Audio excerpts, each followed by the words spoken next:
So welcome back again. We have our second interview here, and with me today is Rachel Tobias. Rachel, welcome, and congratulations on being number 2 interview on the Coy Contrarian. That's my default though. Give it time, and we'll re-rank that. Okay. It's just Okay. numerically speaking. Right. Yeah. Exactly. And then over time you'll get further and further down the list, and I'll become more forgotten. yeah. But yeah, Who the hell is Rachel? Yeah. Rachel and I connected through Twitter, as many of my probably future guests, same thing, through the Liberty Twitter, which is a very interesting world to live in on the Twitter sphere. It's been a bumpy ride, to say the least, for me, as I was involved in the Libertarian Party for a brief period back in, God, it must have been, this was all pre-COVID. So it was the winter of 2019 is when I joined. And then once COVID hit and all the people on my end anyway were going along with all the shutdowns and everything, I was like, yeah, it's time for me to hit the road, because this isn't what I thought it was. But you're still pretty heavily involved. Well, I became like an ANCAP or so roughly after the 2016 election, right? I was a big Bernie progressive liberal person before, and then the election happened and pretty much exposed what a shenanigan and a circus elections are. And I became disillusioned. I went right to ANCAP and started looking into Liberty festivals pretty much after that. And I still kind of hold the position ANCAP's like my ideal, although given the entire tyrannical COVID policy landscape and the dire situation with which like the Libertarian Party or sort of any sort of organized establishment liberty structure is just kind of in disarray. I'm like, oh sheesh, we're gonna have to take things kind of case by case. Yeah, mine was similar-ish, I would say, because I at the time in the 2016 election, I was living in Texas, and during the primaries, I was gonna vote, and I go up to vote. It was on a college campus, and they're like, you have to like claim a party, and I'm like, you do? Like, I can't just vote for somebody? And I was in the same boat. I voted for Bernie as well. And so I had to claim to be a Democrat. And I'm like, no, I'm not. I'm just voting for the guy I think worthy, I guess, is where I was at. But that's a decent leap. I'm assuming there was a little bit of a process in between Bernie to ANCAP. I can't imagine that was a bridge that was flat and just straight across. There's a little bit of curvature and hills in between those two state of minds, I guess. Mm-hmm. Well, your question, well, I would say I've always valued my autonomy and freedoms, and I always, I had that idealistic progressive utopian vision. I wanted to make the world a better place, and I thought that the way that you do it is through government, that government should care for the unfortunate and everything like that. So I carried my sense of autonomy, but I was just wrong in terms of how to go about it. And when I became disillusioned with the whole, voting parties kind of thing, if you look at it from the perspective of like, hey, you care about freedom, you want the world to be a better place, but you think voting is a sham and that this political structure is a sham, where do you take it from there, right? You don't necessarily just join a different party, or right. Why would I join the Libertarian Party? I'd be like, oh, if voting's kind of a sham, then where are we supposed to take this logically, right? And so for those people who may not know what ANCAP is, so it's an anarcho-capitalist. So I kind of fished around in that arena for a bit. It's the idea of like, so it's kind of self-explanatory. It's no government, capitalist economy. What do you feel like is the biggest driving force for ANCAP? For me, again, it's an ideal where it's like, hey, I care about my autonomy. I want to be left alone. I want to leave peaceful people alone. I want to be able to defend myself, from state violence, et cetera, et cetera. I'm not a big fan of taxation. I see that as violent, et cetera, et cetera. I don't like being forced to do things for, the greater good, whatever anyone pretends to be. It's just that, again, when I talk about free markets and stuff, I really realize like where things are at and where people are at, which is, no, we don't have our free markets. It gets messy when it comes to, private versus public property because of the state. Although the way I see it is everything is private, just some of it's fraudulent. Like anything public is fraudulent. Yeah. Although, like, how do you define like walking around outside? Is that someone's property? Is it not? Blah, blah, blah. But just because the state is so ingrained into owning almost everything, it gets, again, really messy real fast. Anything worth value. Yeah.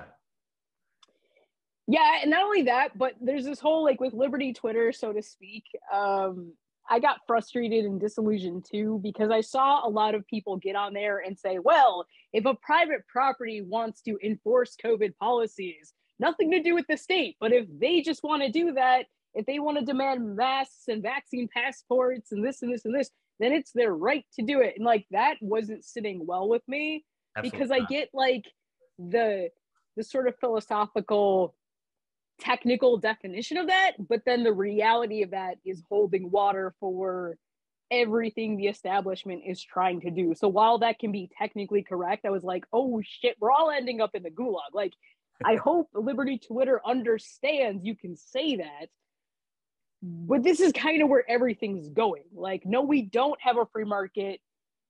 Yeah, a private business can do things independently and not be state agents, but like all this shit is leading to the same place. When the move is, I'm a business, I'm free to have kind of whatever rules I implement, and they're right along with the authoritarian push by government. That ain't really going and doing your autonomous thing with your business, It's not going to lead to Ancapistan and liberty and utopia. It's going to lead to like everybody being on this techno-authoritarian grid kind of thing. Or like the way I see it is, it's less about philosophy and morality and more about utility and dealing with what's in front of your face. So for instance, someone that has something I want has power over me. If there's a property owner, I'm less concerned with, do they have the moral right to make irrational demands, and more like, oh shit, they're making irrational demands. And yeah, that would be really cool and great if I like had somewhere else to go. That would be the second best thing, but it's like we're in this clusterfuck thing where between lockdowns and destroying small business and, the state fining businesses, etc., can you really, it's kind of fruitless to make that argument of, oh, they're just working of their own volition and et cetera. And like I said, even if they 100% were, it's such a bad idea. The problem with that ANCAP philosophy of like the live and let live kind of thing is it doesn't bode well when people do stupid things that lead to failure, or when they're ignorant, or when they don't know what subversion is or how to deal with it. Yeah. So like there's a lot of unfortunate blind spots to the libertarian, I use that as a broad term, but for sure, to that philosophy, the live and let live, again, you can do whatever you want as long as you don't hurt people. The problem is if everyone runs around and does something stupid, there's unforeseen consequences of like a lot of bad shit happening.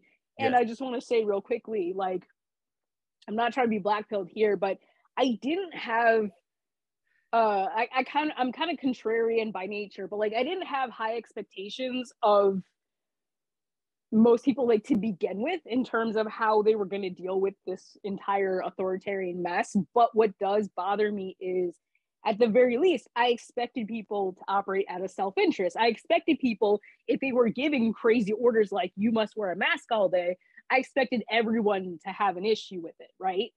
Like for instance, if everyone was told, no, you must stand here, if they were given rules that were arbitrary, like you must stand on this line in the supermarket, even though we all touch the same credit machine, blah, blah, blah. I figured that's going to break people at some point, right? Like enough people are going to be frustrated. They're not going to want to deal with this. What really was crushing to me was the amount of people that not only wanted this, agreed with it, but are asking for more of it. I was like, oh no. So that was a very, huge eye opener, right? Because it's like, especially when you're like where I was from the beginning, because when I was still with the state party here in Minnesota, they went right along with like the shutdown stuff. So we had plans for meetups at, local establishments and stuff. And I think at the time you still could, but I don't know if there was like, you can only have so many in your party, or I forget what it was. This is March of 2020. So almost 2 years ago now. And I was like, yeah, we're going to move forward. This is the start of essentially, authoritarian, a push to make people do things that if they would otherwise had thought about on their own wouldn't do. And a lot of people within my congressional district were like, well, no, we gotta stay away from each other. We gotta, whatever. The mask up stuff wasn't there just yet, but I think it was kind of whispered about. I don't remember exactly how they've all pushed everything back then, but and I was like, you guys are out of your mind. Like, this is, how do you not see that this is government doing the worst types of things imaginable, and so I left. Yeah, it's crazy that like things that you mentioned about, like in the supermarket, you would think that standing 6 feet away is an arbitrary distance. It's even been admitted that because they wanted to start with 10 feet apparently. And the reason they didn't go along with 10 feet was because people couldn't eyeball 10 feet, but they could eyeball 6 feet because they know someone who's 6 feet tall and they can look at the floor and go, that's about Dave's height, And so already that was an arbitrary number. It had nothing to do with the, science or whatever. Yeah. And then at the same time too, with like you mentioned, you guys are everyone's touching all the same stuff, right? And there was all those arguments early on about it being spread on surfaces. And it's like, listen, if you're going to do the 6 feet thing, but then grab each other's same credit card machine, what's scientific about that? Like, there was the questions were early and often, and it's never stopped in nearly 2 years now. Yeah, so what I'm trying to say is, like, I expect people to get up there and say that they want to force other people to do X, Y, Z. Like, I expect that. Or that people would expect the government to do something or give people orders. I expect that. Like I said, I thought there would be more private, even just private pushback out of just sheer self-interest and frustration, And to be fair, what I'm saying is kind of biased because I'm in a blue state. I'm in New York. So I'm just giving you, when I've been to Texas and other places, I haven't experienced that mess, but I'm just talking about New York specifically. Even though I'm in Long Island, which is in the suburbs, which is definitely less controllable than Manhattan. But I just thought in private, like, let's say between me and an employee, I thought I'd at least hear someone say, yeah, this is bullshit, but I have to blah, blah, blah, blah, blah. At least like some semblance of, oh, I know this is dumb, but I'm being forced to do it. Some kind of like, right. But no, I've seen people, freak out if I don't have a mask on, tell me to pull my mask, all this stuff of their own volition. So that part really, and I know smart people, I work in a STEM field. I work with very smart people who are triple vaccinated and still entirely afraid of going out, afraid of COVID, have already allegedly had COVID, whatever it is or isn't, like, are just scared. Like, they'll never stop being scared until they're told that they can stop being scared. And that's right. Wild to me. So, like, I didn't have high expectations, but I guess what I'm trying to say is this shows how malleable people can be. And if you just repeat the same lie like every day for years, you'll condition them to accept it. And the establishment owns that Overton window. Like, I didn't mean to come on here and just talk about COVID, but when I think of like Joe Rogan or Peter McCullough or Robert Malone or all those, like, let's say doctors fighting the establishment, it's like, you're going to tell me that the father of mRNA vaccine technology is going to go on an apology tour and just say that he doesn't want this mandate for people. Like, get the hell out of here. Yeah. I'm not falling for that. Like, I'm not saying that they're not saying anything that isn't true, but it's like, you know, Joe Schmoes like you and me have been saying the same thing for over 2 years. Nobody cared. You know, Liberty Twitter is saying the same thing for like 2 years. And it's like, why is all this stuff just the pivot is coming out now? Why is it only now they're saying, yeah, cloth masks don't do this? So yeah. So it's just that. No. You there's one thing that you mentioned that I really want to drive at, because I think you made an excellent point, which was you would have expected, and I'm not as familiar with Long Island as I am with like Manhattan or different other boroughs in New York. But I would have to imagine, just based on stereotypes of people from Long Island, that people would be a little bit more vocal about, this is dumb. Why are we doing this? You know? I mean, I didn't plan on getting into like, you know, anti-Semitism on the show, but if it needs to go in that direction, we can go in that direction. No, but like, I wasn't going there. New York, yeah. Because New York, you know, New Yorkers are very outspoken, and that's why I would get so mad. I mean, yeah, Cuomo, who's no longer governor, was a politician, but like he would just be like, New Yorkers are tough and smart. And I think, okay, sure, there's a reputation here and well deserved, but it just totally conflicts with them being subservient and going along 100%. With this. And to be fair, there are marches, there are protests. There's an amazing video of a woman who is throwing holy water at the governor's mansion, just saying, we exorcise the demons. I'm like, she's onto it. She's doing more than Liberty Twitter. She's on it. She's on it, you guys. Yeah. So there are people that are not cool with this, and I just want to make that clear. It's not, but I just thought, as a majority culture, it's frustrating to see people that are so defiant, right? Because in New York, what's so amazing and terrifying is, while it's so anti-gun, there's still a weird aspect of fuck around and find out, right? Because you don't talk to people on the subway because you don't know what kind of crazy they are. So there's an oddly Ancapistan sort of like essence to that in a weird backwards way. That is crazy though when you think about it, because it is a very fuck around and find out culture. Right. And then there's this weird added layer of being anti-gun. And it's like those two don't add up. Like that's kind of where I like to go with this show, is like the propaganda works, right?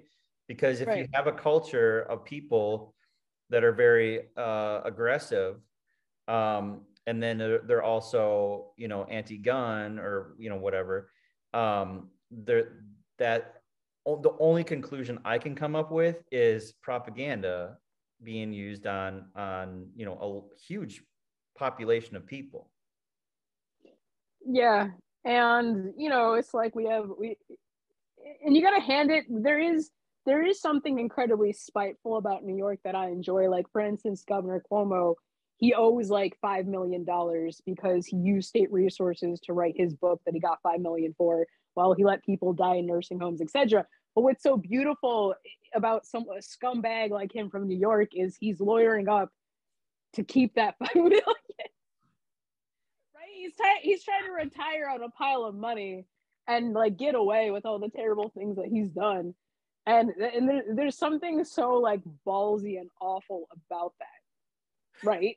And then not only that, but like in New York specifically too, you had the attorney general try to take down the previous governor, and then she ran for governor, and then like it was an odd thing. I don't know if it was totally unexpected, but that was definitely like just wildly, openly exploitative behavior, which is kind of on par. Maybe not as bad as Chicago. I think Chicago is almost more corrupt, but like pretty bad. Yeah. I mean, 1A, 1B, if you want to look at it that way, you know? Yeah. And it's crazy too, because like, so my brother, who I don't speak with anymore, he's gone off the deep end. He wasn't the first person on your podcast? No, he was not. Okay. Yeah. But he was in New York politics for a number of years. And was he Cuomo? No, so actually he worked for Patterson when he was governor. So it goes back a few years, but and he would kind of so Democrat, right? but a very like skeptical Democrat of like, there's still a lot of fishy shit going on here. So like JFK-ish sort of. Yeah. Yeah. And then he married a psychopath who's all in on all that shit. But that's neither here nor there. But like, so when he was there, the stuff that he would explain to me is like, so this is when Hillary was a senator there, right? And he was explaining to me, he was kind of giving me some inside baseball into like how she ran her campaign and people that he knew that were working on her campaign and things like that. And campaign with against Obama in 08, right? And he would explain to me that like she would do things anticipating like that she was going to have the nomination by like whatever it was, like February or March, and didn't plan ahead at all that it would kind of be a close race between her and Obama. And it actually ended up through the summer, I believe. And then Obama won the nomination in the summer, something like that. She had zero plan beyond the spring, like March, early spring, basically. And it kind of gave me a little bit of insight too of just how like egotistical the high level like a Hillary Clinton type politician was running up against, a freshman senator or whatever they were calling Obama back then. And it just kind of, and yeah, and also just how dysfunctional state government is. He would explain to me that like he worked in this office. There's a guy who just stopped showing up, got another job, continued to get paychecks for like, it was something ridiculous, like 4, 5, 6 months before they realized like he wasn't even there anymore. It was just so dysfunctional, so corrupt. And then the high ups were like just so full of themselves, and I'm sure that goes for any state, but he was kind of giving me the inside track at least in New York and how things were running there. Oh, and he also explained, I'll just add real quick, that one of the lowest voter turnouts in the country, and then specifically New York City had like some ridiculously low number. It was like 10%. I know it was under 20% turnout for voting, and I'm guessing it hasn't changed much in whatever 15 years. Yeah, I don't know voter turnout. I mean, it's pretty much expected to go blue. Yeah. Most of the time, like pretty much no matter what. That I'm unsure of. I'm really not surprised by like just the arrogance. She probably just kept the same like winning speech against Trump. Just like kind of pulled that out. Yeah. I'm really not surprised by any of that. And then you've got like James Comey's daughter, I think, is the judge in the Ghislaine Maxwell case. Like it's to a point of corruption where it's so in everyone's faces, and they think that we're really stupid, and they keep pushing like demoralization articles and all. It's just, I think it's gotten to the point where the circus is just, they're just trying to see like how much. And when you talk about the way that things are run, maybe incompetence, it does drive me a little nuts, because so many people will just say, oh, well, if the government's so incompetent or whatever, how could you ever say that there's this global conspiracy? And right. they're just bumbling fools. It's like, well, yes, certain services like DMV or whatever, sure, you're going to find incompetence, but like when it comes to this beast system kind of thing, it's extremely well thought of for generations ahead and competent. You look at the World 100%. Economic Forum. Yeah, it's crazy. If you just basically talk about green energy and have a German accent, you're good. You could do whatever you want. It's crazy. Like you could just write a manifesto where you're like, people will own nothing and they'll make love it, and apparently like that's fine. It's wild. And then if you bring that up to someone who either watches Rachel Maddow or whatever that bozo at CNN is.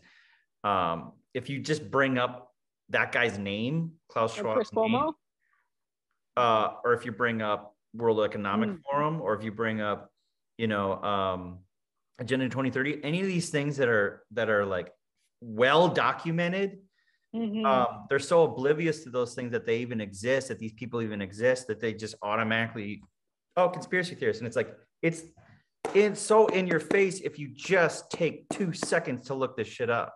Yeah.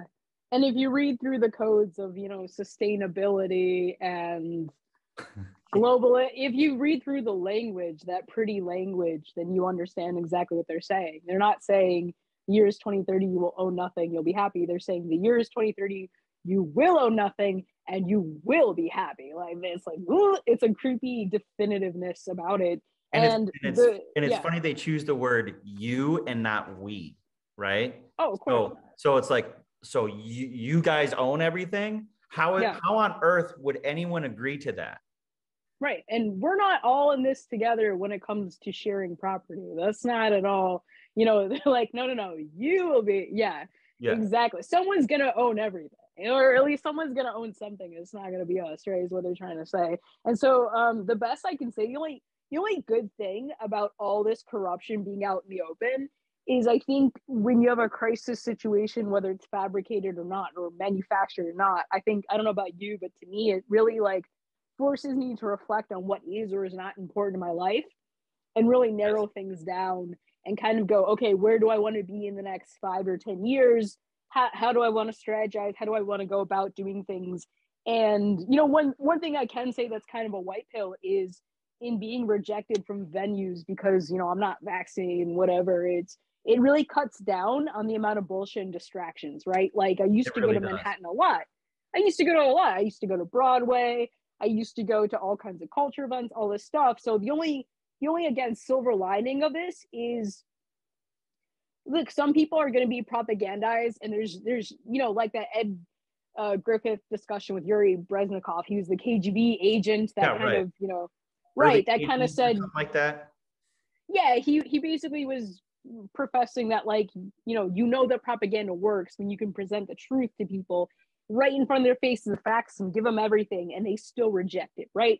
So the only good thing is we've reached this pivotal situation where, look, some people are just never going to wake up. That's how it is. We got to just move on. But the good news is some people are waking up. There's going to be some people that are pulling their kids out of school, or they're promoting, homeschooling, other things, or promoting parallel societies where it's like, this is the fire under people's asses. This should be the fire under Liberty Twitter's ass, right? Yeah. If it's not this, I don't know what it's going to be. And so the only good silver lining is this is a good opportunity to just go find your people, whatever spectrum of political that they might lie on, because I'm segueing a bit, but in my opinion, I haven't found any one particular group that I just agree with everything, whether it's a religion or whether it's politics. You can only pick and, kind of poach the rational people that you can find that you have values and things in common with. And so this is just that time right now. And it has been to do that. You just go find your people wherever that may be.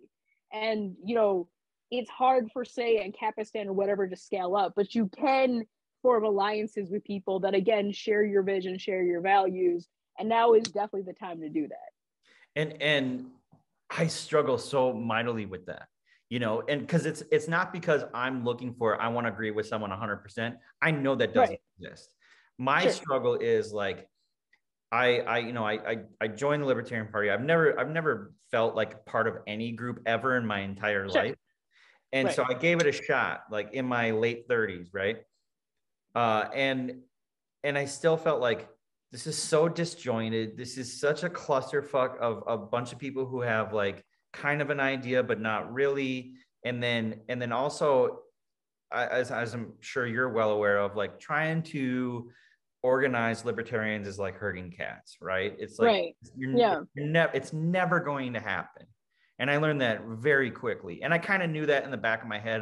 And then I just, I was like, oh, the preconceived notion I had was entirely true, right?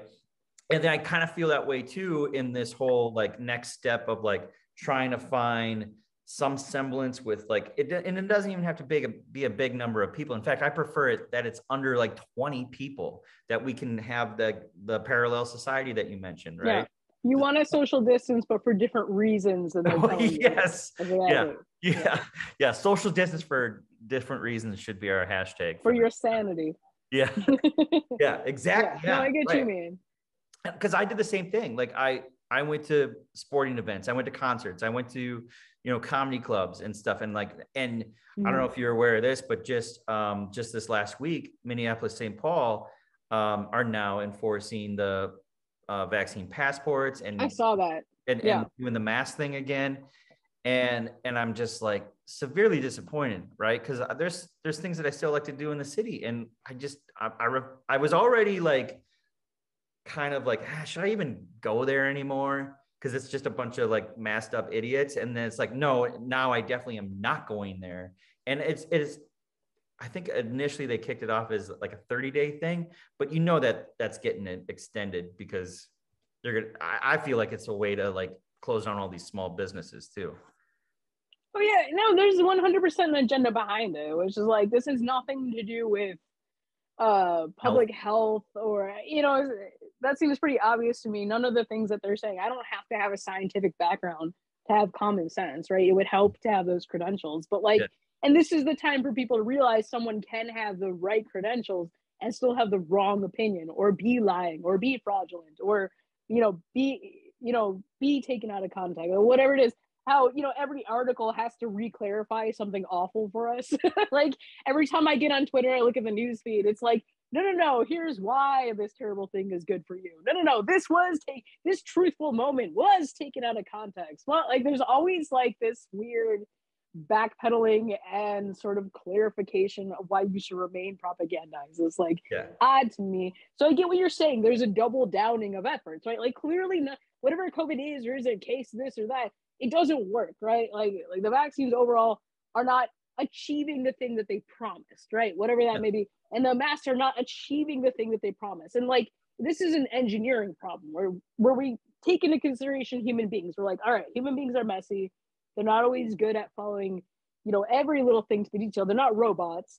People are going to wear the mask wrong. They're going to wear the wrong kind. They're not going to replace them every hour. Like when I do my little calculations of what they're demanding, they're utopian in a way, right? Like they're kind of like, oh, if everyone just behaved like a robot for several years, nobody would ever get sick. It's like, okay, but that calculation is going to blow up in your face essentially like it is now. And to me, the only reason that they're mentioning the cloth masks as not working is because they're going to try to force people to just wear KN95s, which is a lot harder to get a hold of. And they own that Overton window, right? Like they want to own that conversation so then people go, oh no, I don't have the right mask. No, good news, the government will give you free masks. And I was just thinking about today, like anytime something's free, you're paying for it with like your soul, you know, you're paying for it with something that's more valuable than money if something's free. And there's also the cliche line, like if the product's free, you're the product. Exactly. And you know, look, it takes time and energy to, you know, open up and talk to people and put yourself on the line, and you don't know to what capacity they'll sort of be attached to these narratives or they'll agree with you. Like I will say this, I used to be president of an atheist group in Long Island, and I'm agnostic now, but I'm really frustrated because most of the scientific atheistic people I know ran out to get the jab, believe in all the narratives, all this. And that drives me crazy. Like there are some who are fighting the mandates from a secular perspective. And I think that's cool. They're getting together, creating a legal fund for people who, let's say, don't want to get a religious exemption, but want to get secular. Okay, cool, do your thing. But it frustrates me because all these like super rational, skeptical people suddenly love big pharma. I'm like, what?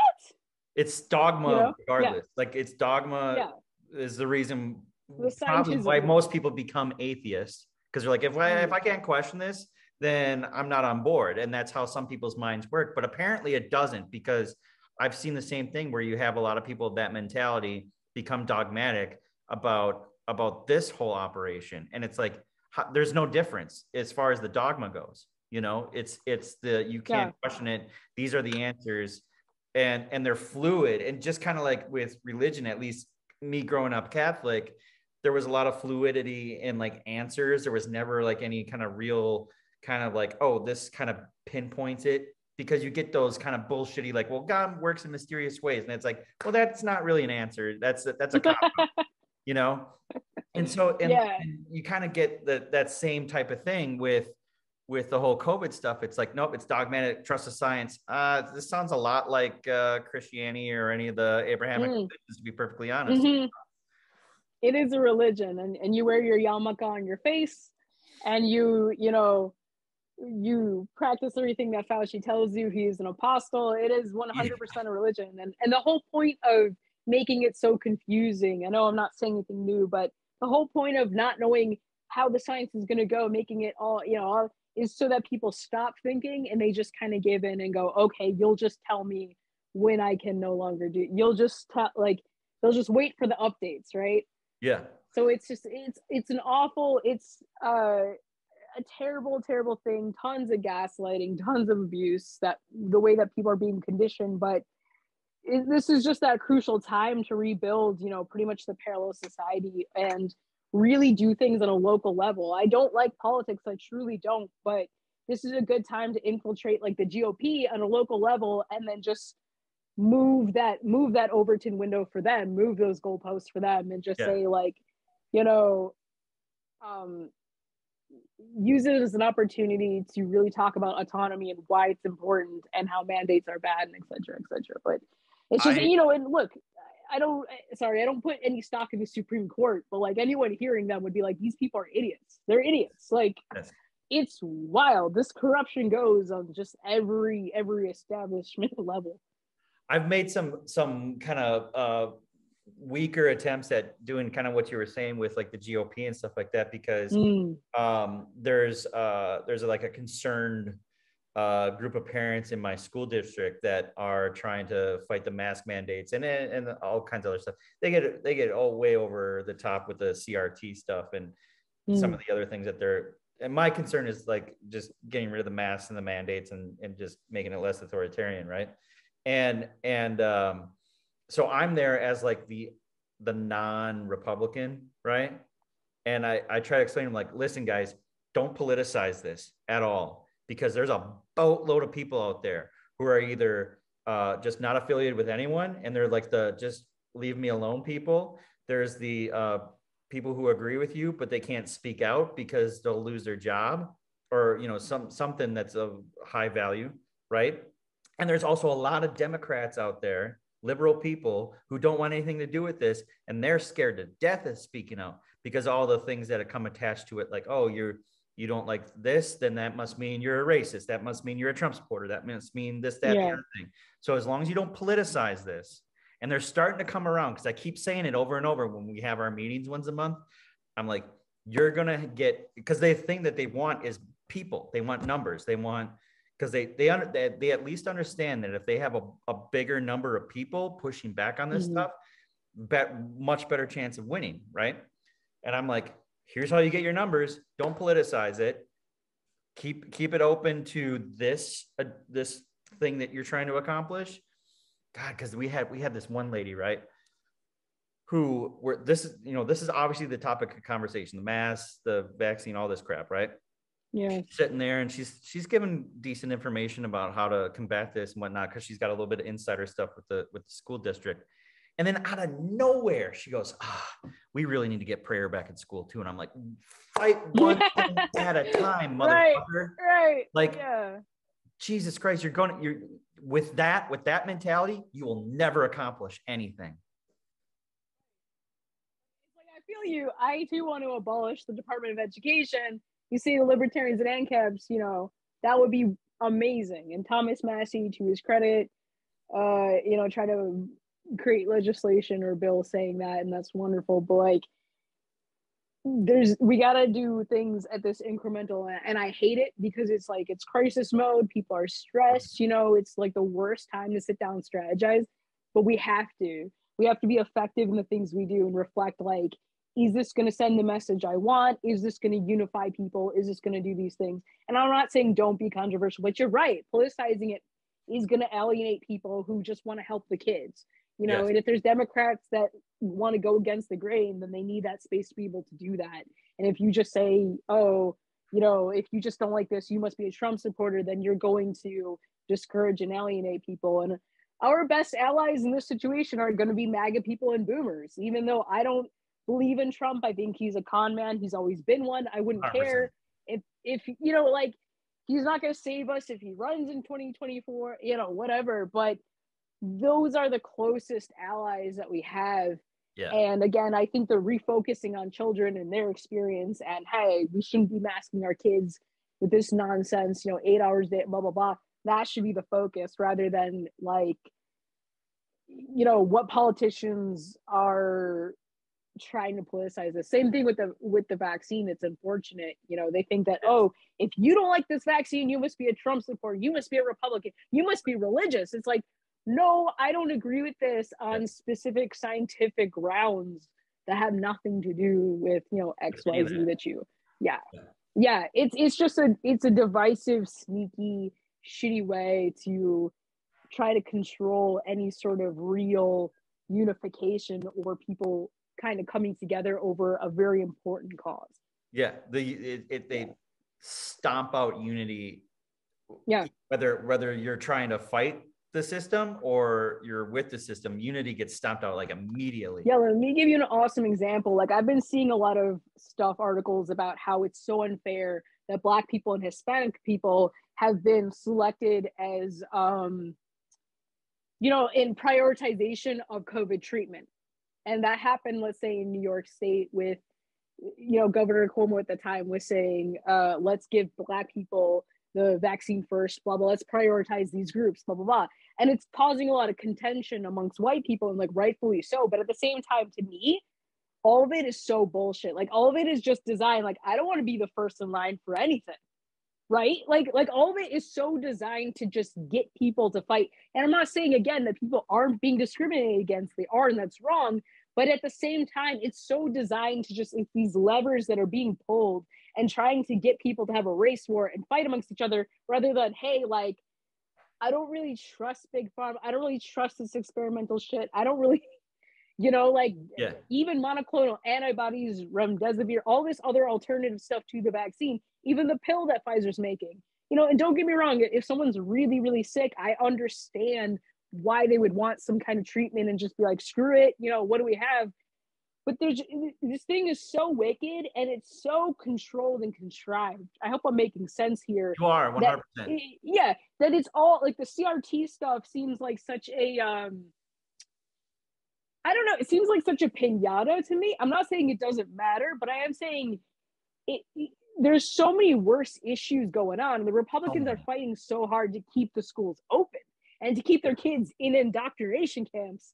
It's like, no, we gotta, it's like really emphasize homeschooling, really get parents together in a community to fight this. That's probably going to be the best, most efficient strategy to do, because again, like, everyone's so dependent on the system. I understand wanting to keep those schools open being crucial, but at the same time, the Republicans and conservatives are like fighting to keep themselves dependent. I know. Yeah. And you see a little bit of them trying to get away from the public schools. You'll see a lot more kind of conversations about homeschooling and this and that. And I think, surprisingly, yes, the COVID stuff is a big like catalyst in the going that direction. But it seems to me, with the more conversations I have with them, the CRT thing seems to be like still like their kind of biggest. It's like low hanging fruit. Right. It's like, it's an easy thing to like bring up and protest against. And again, I'm not saying that it isn't insidious. Right. It is. And it's kind of like a false dichotomy thing, because it's like, is there terrible, violent, racist things that the U.S. has done? Yeah. Has that been kind of glossed over and is a pretty 1950s picture of Americana, blah, blah. Yeah, there's some truthful aspects in all of this, but it's just this pushing people into these weird false dichotomies to try to like get them into these extremes to fight each other. And it's just like a constant playbook over and over and over and over. And it's like beyond despicable. And not only that, but I see so many videos of like teachers coming out to their students as gay or whatever. And I'm just like, that's so inappropriate. So weird. It's weird. And it's like these adults trying to behave like children, seeking validation from their student. It's odd. It's like an odd behavior of sorts.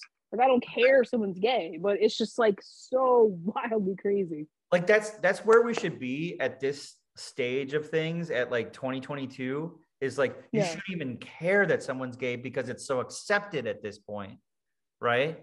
Instead of like, I'm gay, now like me more or something, whatever their kind of their drive is. And it's so funny because I remember being in first grade and my teacher was pregnant, like I think right away, because she had the kid in the middle of the year and we had a substitute for like, 2 or 3 weeks or whatever it was, right? And she kept it really close to the vest. And then even when she returned, because I do remember vividly, what's that? Literally. I do remember vividly somebody asking her, they didn't know C-section, but they were pretty much asking like, did you get cut open? Because they, kids are weird like that, right? And she said, no, I didn't. And like left it at that. And the kids just come like, wait, what? Like, that's how the kid understood birth was women get their stomachs cut open and out comes the baby kind of thing. Right. And so like I do, and so this is like 1980, whatever it was, 7, 8, something like that. And so I remember it being like that conversation of sex or reproduction or what have you.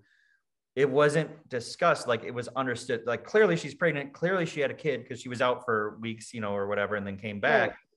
But there wasn't like this, like, oh, my first grade teacher has to tell me like how she became pregnant. And then, you know what I mean? Like it feels like an opportunity. It wasn't, right, she's like, oh, good. I finally have a chance to like discuss. And that's what it feels like with the coming out stuff with like little kids. And it's just like, who cares? Yeah. She pretty much did it the way that my parents taught me, where it was like they didn't say anything to me about sexuality. And then when it was time to go to college, they told me not to come home pregnant. That was it. Like that was the summary of them teaching me the way that the world worked. Yeah. And about everything about sexuality. Just like, we're not going to say shit to you. And you're going to have to learn it technically in like I technically learned it in middle school when one of my friends came up to me and told me how babies are made. And I'm like, you're a liar. I'm like, no way, you're full of shit. And then I go to public school in New York State where they have to teach you like a sex ed course or whatever. And you learn like, maybe, everything's going to give you an STD and you're going to die. And then after that, they're just like, just don't, nothing, silence, and then don't come home pregnant. And I'm like, there's a lot missing. There's a lot of context and nuance. Like, it's funny because I grew up with like, I've been thinking quite about this, which is like, how exactly do you balance acknowledging the phenomena on the left or wherever? How do you balance people sort of deviating against what is considered normal, and how do you have like something prepared for that, not to shame, like let's say someone is gay or non-bi, whatever, right? Whether it's encouraged by the media or not. Like I remember, I was born in '86 and growing up, like there were gay people, there were trans people, that happened, but it wasn't quite as open as right now. So the question is like, how do you sort of deal with real human stuff while not necessarily promoting or encouraging or lying about it? Or like, I don't know, what is the balance? Because right now it feels very weird. So for instance, when I grew up, it was kind of like, don't ask, don't tell. It was very shameful. That was kind of the thing. You were expected to behave within those parameters of your social role, or your gender role and all that stuff. But then it's like at the same time, so it's sort of like, don't ask, don't tell, that doesn't exist. It's evil. Right. Versus like, this should be encouraged and celebrate, and every child should be put on hormone, blah, blah, blah. Like, is there not some sort of like healthy, open discussion, acknowledging, but not promoting sort of territory? Everything is sort of all over the place in such a circus and a mess. Well, it should happen organically, right? Like it should happen where you're out in public and you're with your 8-year-old kid, and then there's a clearly a guy in a dress who's you're saying everyone should live in Manhattan. That's how it happens organically, right? So you have an opportunity so the kids is like, well, what's that? And they're like, hey, it's a guy and he's living his life, right? And then so the kid asks questions and you may be able to answer, maybe you don't, right? Okay. But like you give it validation, you give it like not everybody does that, but some people do, and they do it for different reasons. Right. And, right. And then like maybe you introduce them, and then maybe they just have a organic conversation about why they do what they do, instead of like no, you misgendered me, and now I want there to be a law sending you to prison or a fine for using the wrong pronouns. Like, how does that get anybody anywhere? Yeah. You know, why it's important to know people's biology and the pronouns they're born with is because you need to know if you can breed with them in case society is going to end. Age appropriate. Of course, age appropriate. Right. But like, that's because it's so funny because like growing up, I was sort of, as a liberal, I was under the impression that if someone didn't like someone that was gay or trans, it was because they were just filled with hatred or they're religious, which is just like hatred, some extra steps to blame on God, blah, blah, blah, blah. I thought that was the thing. And it's like, I'm older now. Now I kind of understand like, oh, hey, maybe it's not all about hatred. Hey, maybe they're worried that their child is not going to produce and give them grandchildren, right? Like maybe there's more to this than just simply calling it hatred or ignorance or whatever. And again, people are so obsessed, you know, why does anyone have to know my pronoun? It's because they want to know, can they breed with you and produce children? That is the basic, when you meet someone, again, age appropriate, I'm not trying to be weird here, but that is like the basic sort of level of understanding between humans that they go off of. Or you want to know, is this person a potential threat in some way? That's another reason to know someone sort of, you know, what they're born with biologically speaking. And so this is like a distortion of this. And this has to do with the whole Marxist agenda, because I've been thinking quite about this. It's the left is not celebrating personal freedoms and expressions in a libertarian way. They're not encouraging people to be individuals. They're sort of expecting people to distort things still within their given narratives and their context. They want to really blur the lines of everything so that people have no real truth or basis or grounding in anything at all. They're trying to distort reality, and then everything becomes a subjective metaverse in that sense.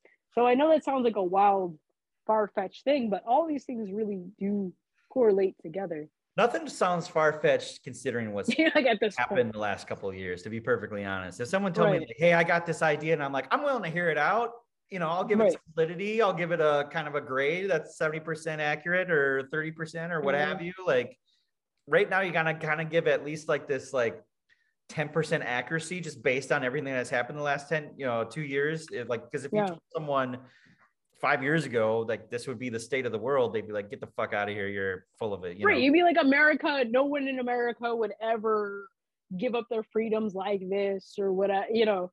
But at the same time, just being America, it's the world, you know? Oh, yeah. Although I think the expectations of Australia and Canada have always been a little different. I mean, Canada especially has always been like more of a nanny country kind of thing. But like, you know, the whole sort of merchandise ethos of America, the underlying idea was like freedom above everything. And I think that's what's so frustrating too in the context of COVID is like, I agree with the people who stand up and are proudly like freedom over everything. The only problem is other people are not going to understand what that means. No. It's not going to register. The problem with like getting into a self-righteous libertarian rant is people who sort of just look at things from a strictly scientific lens or a strictly like public health lens are not going to understand how that computes. They're going to be like, why are you complaining about your freedoms when there's a crisis here? That's what they're going to sort of look at it as. And I see it as like, it's insult to injury when you're using force against me, but you're making me do the wrong shit. Like that's going to drive me nuts, right? It's one thing to force me to do the right thing, which sucks, but like, I get where someone's coming from, but when they're like purposely forcing me to do the wrong nonsensical things, that just absolutely drives me up the wall. Yeah. I'm going to shift gears a little bit because we're closing to the end here. Because I want to hit on our experiences in comedy, at least. Okay. Yours are a little more extensive than mine are. For obvious reasons, I only did open mics and got paid one time. So the previous guest I had, Brett Brock, also did stand up. We got way in the weeds talking about comedy from the get go. That sounds so much better. I know, right? No, I'm sorry. But I'm sorry. I had no plan for how this I wanted to be totally organic and just let it happen. That's the way I prefer things, you know? So what, I don't know if I want to go there because it's going to lead right back into COVID. So just, so what, just kind of talk about a little bit about like getting into stand up, kind of like open mics in New York, and you know, because that's a way different world than open mics in Minneapolis, and then I did eventually do some mics in Austin when I lived in Texas too. So kind of just like, was there an initial fear to even step into some of these places because comedy in New York is such a like an epic kind of, you know, it's very well known that New York stand-up comedy like is such a foundation of its yeah, culture kind of thing. yeah, for sure. I would say it's definitely easier to do stand up in New York than it is in Minneapolis because, like, I don't think George Floyd's stand up was well received, first of all. And then, secondly, I don't think anyone found that fake $20 bill classic move. I don't think anyone found that funny. But I was going to say that, so I would listen while I was working, you know, when I first moved back to New York. I'm from upstate New York originally, but when I first moved to Long Island, and I'd listen to stand-up comedy all the time, and I would just listen to it obsessively. I would listen to John Mulaney and Louis C.K. and Doug Stanhope and Tom Segura, those good people. And I was like, wait a minute, you know, I tell jokes all the time. I'm like, I could do this. I could totally do this. So in my own Hillary arrogance, I was like, I'll just go to an open mic. I don't have any actual plan for if I bomb, but they're going to love it. I'm going to go to this open mic. And I went to a few open mics and just tried, you know, wrote down 5 minutes of material, got on stage, did my thing, got off it. And I thought that was so much fun. And I've done a little bit of stand-up at libertarian festivals. And I did get to host a stand-up show in Long Island, which is cool. I've never really been paid. But, you know, what's money anyway? It's like crypto. It's like, what's money anyway? Anyway, so Bitcoin's important. But I enjoyed doing it. And I will say this, which is some advice, is if you're not doing well, just like switch gears, try a different joke, but kind of like think about power and think about don't openly berate yourself on stage and break the fourth wall. Because I saw that a lot. I saw people do that. They'd get up on stage and they would like tell something wrong. And they'd be like, oh, that was so bad. Like, just, it's kind of like being on a date where it's like, don't put yourself down in front of other people, right? Even if you are being, like, we all know it sucks, but like, don't make it worse by drawing attention to the worst parts of that. So I saw like people berate themselves for 10 minutes, and I thought that was like amazing because I felt so much better about myself. Just like horrendous. But I still write. I always carry like a little, you know, I'll show you a little bit of like a notebook around kind of thing, and I write some random jokes and stuff. And I just, anytime I get inspired, I did try to write some liberty associated jokes, which was kind of an odd thing to do. I say that as a challenge. Try to write libertarian stand-up. It's very bizarre. You know, I did stuff where I compared, let's say, like in the Bible, you know, God said, don't eat my apple. And I said, it's nonsense, but it's all about property rights, and etc.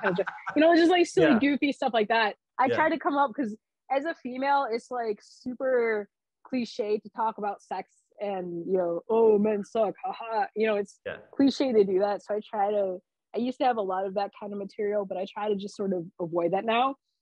And one more piece of advice for comedy. Comedy is funny if you behave as a vessel for projecting that information to other people. If all my stand-up is just about me specifically and my identity, my experience, and it's not like universal enough, it's not relatable enough, it's not going to be funny. So I write the type of jokes that sound funny. Like, no, doesn't matter who says them. It doesn't matter that I'm female. You just, you know, say it and relate to the other person. But it is terrible. Neutral jokes is where you're going with this, correct? Like, you can do some specific gender stuff if you want, but like I'm making fun of that you're being non-gender specific. So I'm like, oh, so gender neutral jokes, right? Then, right? Yeah. That is the irony too, but the difference is for a good cause. You're being a vessel for something rather than just a strictly egoic force. Although ego is quite useful when it comes to comedy, but like, it's terrible because I haven't done an open mic in a while, and there's a whole thing with like the vaccine cards, etc. And so that's kind of. But I am always writing, and I'm probably going to go to, I am going to Pork Fest this year, which is a big Liberty Festival. Childerberg in Texas is another one. Yep. There's Jackalope Freedom Festival in August. There's a lot of stuff where, you know, sometimes I go up to a group of people and say, hey, do you mind if I just try out some stuff?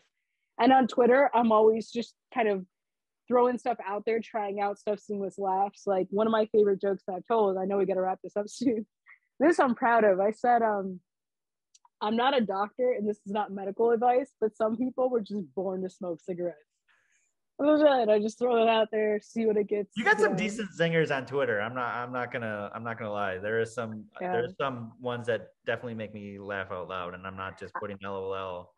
I feel bad because I can be really mean if I want to be. Like I'm a nice person, but if I really just want to like crush someone, then I can just be nasty. You know what I found is like the self-deprecating stuff on stage is kind of to be like not a little kind of hidden, sort of kind of self-deprecating, because you want to keep it that way because you don't want to be like the guy on stage like, yeah, I'm better than you, because then you're not winning the audience when you're doing that, you know. But it's self-deprecating in a way where like you're kind of trying to pump yourself up, but you're kind of like tongue-in-cheek saying like I'm still an idiot kind of thing. I had a premise for a joke where it was like, I'm gonna beat my kid, but it's a valid reason. It's because I've never won a fight in my life, so I might as well just beat my kid just so I can say I want to fight, you know. And I got to do it quick because I'm in my 40s and he's getting older. He's getting in teenage years, and before you know it, like it's gonna meet in the middle somewhere where he's gonna be stronger than I am. So I got to do it now, and I got to beat my kid now. Otherwise I might lose a fight again. Yeah. So what you're saying is it's only funny when it's not libertarian, because libertarian's preachy, is what you're saying. It's like if you joke about being an asshole, then like that's funny, that's relatable, that's what people want. But no, I libertarian. Yeah. Now that you mention it, like how would you do liberty jokes without sounding preachy as fuck about it? Without saying like this is how one party and this is another. It's worth using as a mental exercise to do. Yeah. Because instead of telling someone go read a book, you know, hey, write some libertarian jokes. Oh no, sorry. It's really hard to do. I want to tell you one more joke that I'm proud of that I've written on Twitter, which goes like, I think it goes something like, the only thing worse than the Holocaust are the people who like argue that the Holocaust happened because they want it to happen so badly. And like I said, technically, you know, you can get mad at like revisionist people or whatever, but I said technically, if the Holocaust didn't happen, wouldn't that be good news? And like I say that the bright side of revisionist, right, that's not really like libertarian per se or anything, but I enjoy kind of going there. And I think good comedy doesn't always have to be, but like good comedy is controversial and offensive and pokes around at people. And good comedy also reminds people of their own humanity and how goofy we truly are as a species. We're silly, we're goofy, and a lot of people behave animalistically. It's like a cultural sort of litmus test reminder. So there's definitely an effort to like destroy comedy and destroy critical thought and like the philosophy of it as an art and everything, like clearly, and make it all about just sort of a extension of the propaganda wing. But you know, good homegrown homestead comedy that is offensive is always worthwhile. And I think nobody did it better, in my estimation. There's, you know, you can argue all day who was the best at it, but I still think Patrice was the best at it. Oh, I knew you were gonna say that. Yeah, when he left women just kind of going and just sort of complaining, and he was good at his craft. I think he got taken out personally. That would be sad. Well, I still say the worst thing that ever happened to Patrice was what did he said it was white chocolate dipped Oreos. That was in his special where he's like, I don't need 2 feet, you know. And then it was because he had a stroke, right? That's kind of what really kind of did him in at the end.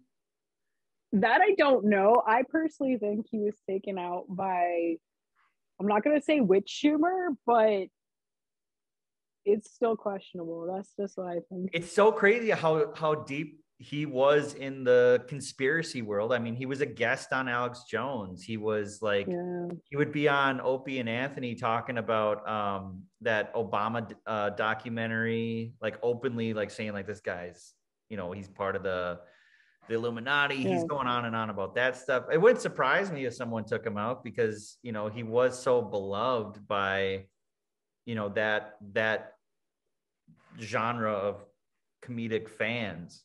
And he would go there a lot, you know. Yeah, like Mark Maron used to be very conspiratorial when he first did a lot of stand-up. Oh yeah, he would talk about 9/11 terrorism and like the founding fathers and all this stuff, and then he became very like politically correct over time. Yeah. Oh, I mean, he's like, if I were to make a list of like the most politically correct comics, like Mark Maron, maybe he's not the top, but he's up there. He's in the top. He is, and he is. I think he has an album called like Tickets Still Available or something like that. Okay. And I don't know if it was recorded in New York or not, but it's an old album of his, and he just talks about conspiracy theories and, you know, the FBI having a file on him, and he just jokes about all this stuff and how people are trying to control his brain. Yeah, he was like very into it, and then his stuff I had no idea. Really changed. Oh yeah, his old stuff. I'm trying to think of who else was very, aside from Sam Tripoli, who else is like conspiratorial or whatever. Right. But I think once you're a guest on Alex Jones, then like the clock's first ticking as to how long you got left. That's all. Well, Stanhope, I mean, he was tied in with Alex Jones for a while there. I think he was a guest on his show a number of years ago. And then there's that whole the incident that happened at Cap City, which sadly no longer exists in Austin, where it was Stanhope's show, and then they brought on Alex Jones like impromptu. And right. I saw a video of that. Yeah, it's wild. Stanhope is like, this is honestly like for my own personal enjoyment, etc. Like, no, that's cool, but like, it kind of annoys me where these people are at. I used to love Patton Oswalt. Oh, yeah. I still love Doug Stanhope, but I am kind of a little bit annoyed. I understand it's still part of his shtick, but he was saying, if I don't know if it was Joe Rogan or someone else wasn't doing their stand-up. I think it's Joe Rogan. He's like, if he's not going to do his stand-up because of vaccine passports, then like, I'll gladly do that show, blah, blah, blah, blah, blah. You know, he was disappointing, which is, I guess, kind of on par for Doug Stanhope to be controversial, but at the same time, it was a little bit. Also, Bill Burr was, you know, slamming people that were anti the COVID vaccine, etc. And that was really annoying to me. Super, because like, I mean, him and Patrice were so tight, you know, and I really think Patrice was such an influence on Bill Burr's like perspective on the world. And like it got so far to the point where I forget what he was on, if he was on Conan or something, and this was early on in the COVID time, and was saying like, yeah, I'm just like, if I just look at the TV and they say mask, wear it. If they don't, then I don't. I'm like, man, that is so far away from like what the, you know, if Patrice was still around and they were still tight, he wouldn't be saying that shit, you know? Yeah. Or like, I've seen Joey Coco Diaz live, who I love, and there's sort of that old school offensive, you know, just gonna say what I want to say kind of thing. They try to come after his podcast, and he was like, no, you know, his fans stuck up for him and everything. So yeah, I mean, it's just a matter of hanging in there and doing your thing and trying to ride out this horrible storm, because it really is like a mass psychosis of, you know, the worst people with the worst tastes. Yeah, but really you know, you gotta find your people, find your audience. It can be done, and it's cool because it's like, you know, when you do see someone be brave, it really is encouraging. You know, you're like, yeah, it's a fucking alpha, or like, that's a good move, or I like that person. You know, they stand out, and it's helpful. For sure. So let's wrap it up. So I do want to make sure people can find you if they want to. So you're all over Twitter, but you also do you do like also a podcast? What's that? I said there's also a file at the FBI. I used to do a radio show. I don't anymore. I've thought about starting a podcast, but I just want to say what I want to say when I want to say it. I don't want to be. Yeah. I don't want to have to do a thing every week, days, whatever. I don't. like it. So we said like herding cats. That is kind of my weak spot, which is like, Yeah. I don't know. But you do But yeah, you, so you have great tweets though. I think people thanks. should follow you. I'll put your link in the description for following you because you're a great follow on Twitter. Um and it's not just Liberty shit. You throw some good things out there. Well-rounded. I'm well-rounded. I Yeah. rotate. I got my conspiracy, my liberty. So I'm like, ooh, here's a lovely, you know, goats that I saw in a homestead. And I kind of like rotate that because you can't just have one thing. Like I feel No. really bad because talk about COVID a lot. It's just because it's everywhere. And I I know find like people are ready myself to move on. I find myself like doing I'm doing way too many like conspiracy or fucking COVID shit or something. And it's Yeah. all influenced by your timeline, obviously, because like as soon as you see something like, oh my God, and then you lose your mind over it, you know what I mean? The only thing that breaks it up is getting blocked by people on Liberty Twitter. You just say, I just get tired when people are like, I would rather get COVID and die than force anyone to do anything. I'm like, I get what you're saying, but is that really the hit? Like, maybe that's not the way. It's Like just, you're you leaving know, out the part where like you could do preventative measures and preventative medicine and just it's just who are you signaling to? Who are you, you know, exactly. the Yeah. people you're signaling to are not going to be the people you want to be around. Like, you should signal to the people you want to actually spend time with. Right. Otherwise, like, and I appreciate that because I follow a lot of like anarchist shit posters that are constantly posting memes or showing their balls to the journalists or something. Yeah, Like yeah, yeah. that I respect that. Like there's checkmark abuser. It's my buddy El Papo who showed his balls to like all kinds of dumb journalists. He has done more for the liberty movement than the Libertarian Party. Like Yeah, right. amazing, Yeah, amazing. It's yeah. just wow, like amazing work on there. So I'm very inspired. So as soon as I transition, I'll be able to show my balls to the For media sure.